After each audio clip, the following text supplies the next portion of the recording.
Sumainyo ang kapayapaan. Kapayapaan na lubos-lubos at kaganapan. Dahil ang lahat ng ito ay hindi ninyo magaganap ang timana. Kung ito hindi kaloob, yan ang takla sa inyong mga buhay. Yan din ang takla sa inyong paglilingkod na walang kapantay, na kayamanan na inyong makakamtan na nagmula sa kalangitan. Dahil kung ang kayamanan ng mundong ito ang inyong pinangalan, disin sana'y kayo'y naparito upang tugunan ang panawagan ng Diyos. Kaya't kayo man ay minsan pinahihinaan ng Diyos. Huwag kayong mag-alala dahil higit na patitibayan ng Diyos, hindi lamang ang inyong pananampalataya, kundi ang inyong mga pag-oran. Naharapin at tanggapin ang lahat ng inyong mararanasan sa inyong buhay paglilingkod. At ito naman ay inyong lubos-lubos na ipinapanalangin sa Diyos o ipapalangin sa Diyos at hingin ang kanyang awat kapatid na kayo'y kanyang samahan lagi at tulungan sa lahat ng pagkakataon. Hindi kayo mabibigo sa lahat ng inyong mga pinapanalangin, maging buhay, maging mga kaluluwa sa inyong sulot ng sanlibutan.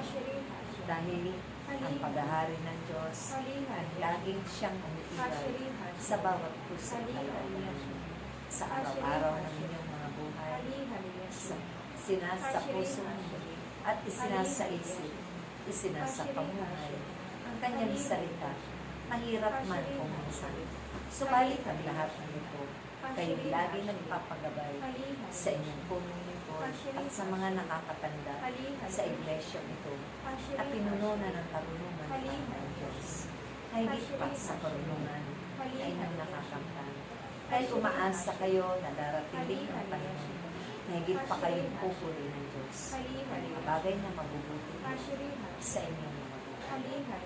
Hindi kayo nawawala ng pag-asa. Laging matatag ang inyong pananalig at pananampalataya na may Diyos na buhay kayong pinaglilingkuran sa pamamagitan ng inyong mga kapwa-tao, sa pamamagitan ng pagsusumikap ng bawat isa, mahabang proseso ng pagbabago.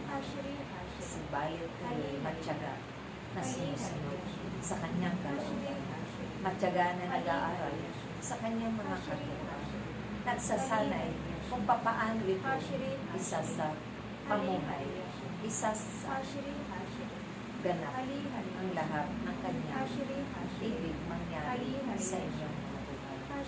Ito ang kalooban ng Diyos, kung kaya't kayo'y masayang-masaya, puno-puno ng kagalakan ang inyong mga puso at buong katauhan sa pagsunod at pagganap ng lahat ng ito.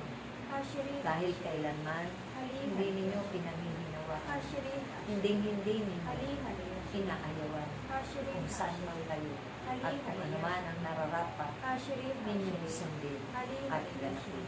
Saan man kayo pumaroon, naroon ang mga anghel at kaming lahat. Tulad ng aking ginawa, ito ang inyong tinutularan, pinagsusumikapan sa araw-araw ninyong mga buhay, gaano man kayo kaagalan. Kaya lahat ng ito ay gagantin pala ang Diyos. Sa pagtatanim ninyo ng kabutihan, tunay, natakdang panahon ay aanin ninyo rin kabutihan. Higit pa doon sa inyong mga ibinigay at inialay para sa kapwa ninyo higit sa Diyos. Kaya umasa kayo lagi na titibay pa ang bawat kalooban ninyo upang ihayag ang kabutihan. Sa ngalan ng Ama, ng Anak, ng Espiritu Santo.